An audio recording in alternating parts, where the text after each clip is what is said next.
Hi, I'm Lindsay, and this exemplar is going to show you the ways in which the School of ICT have tried to bring about active learning and engagement in our whole of class learning and teaching sessions. As a result of the pandemic, a lot of us had to rapidly shift towards online delivery. And while most tutorials have returned to face-to-face, in ICT, the lectures have remained largely online.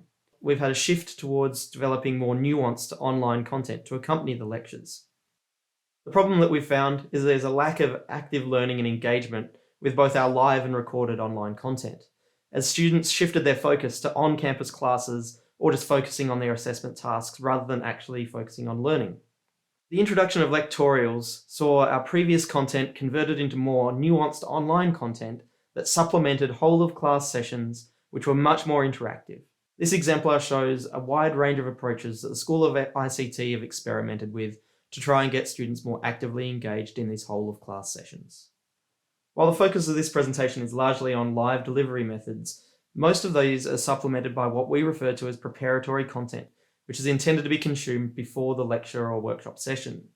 A big challenge in this is ensuring that students engage with this on time or at all, and one approach that was trialled was to ensure that these were of the highest quality possible.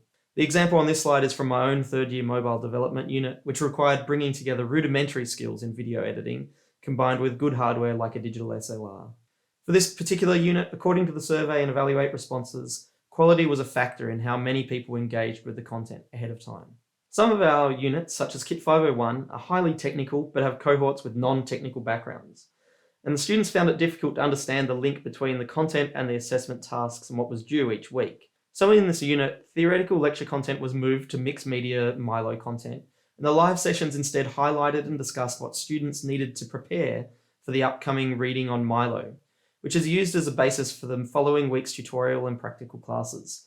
The lectures were streamlined to focus more on the important concepts related to assessment, and were largely about providing students with an opportunity to ask questions and seek clarification. Overall, this approach is similar to the concept of constructive alignment. However, the focus here is more on the connection between content and assessment, not just learning outcomes and activities. This delivery mode has now been used for 2 semesters and has been received well. The main challenge now is how to increase engagement with the content, possibly through additional incentivization, such as weekly targeted assessments associated with each week's module content. In 2 of our first-year units, one on programming and the other covering mathematics with Python, we've used a partially flipped classroom with materials students should review before class, followed by various interactive activities in the whole-of-class teaching session. Each of these sessions has 1 or 2 breakouts where students would work in small, randomly generated groups to collaboratively solve a problem using the instructions on their Jamboard slide. This works really well when students in the group actively engage with each other, with the shared generation of new ideas and the opportunity for high-achieving students to assist struggling students and revealing common misunderstandings during the debrief afterwards. This approach would still translate really well to a flexible teaching space in person. But in order for this to work, it's important that the students have the necessary background knowledge and skills before being put into these breakouts, especially on Zoom where they're quite isolated from the instructor.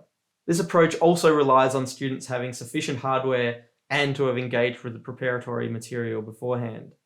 This approach isn't for everyone because some students also just want a passive experience. Moving to an on-campus flexible teaching space would help with the communication issues, but wouldn't necessarily help with the preparation content not being consumed on time. Another way of promoting active learning during our lecture sessions was to include another experienced lecturer in the chat, which brought about additional discussions about the content. It also had a heap of other benefits that allowed the main lecturer to get on with the content as the co-lecturer could answer questions and trigger polls. This approach was further enhanced by it being on Discord instead of Zoom, and it's a topic that we've talked about in a previous Teaching Matters lightning talk. Students appreciated the extra opinions and insight brought by the co-lecturer, but it was a fine line to tread to make sure that we didn't distract or go too far off topic. Our first year classes are designed to be as engaging as possible by delivering them face-to-face.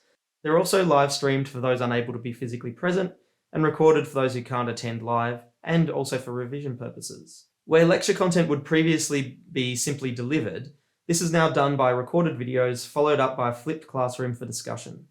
This has resulted in 39 live lectures being reduced down to 26, plus associated asynchronous preparatory content on Milo. The lectures are a combination of worked examples and live coding that we'll talk about in a moment. Students really enjoyed being in the classroom and interacting in a way that allows them to clarify misunderstandings in an informal, engaging environment. For the more practical units in ICT, various approaches were trialled to deliver content about programming languages and app development in a whole-of-class setting.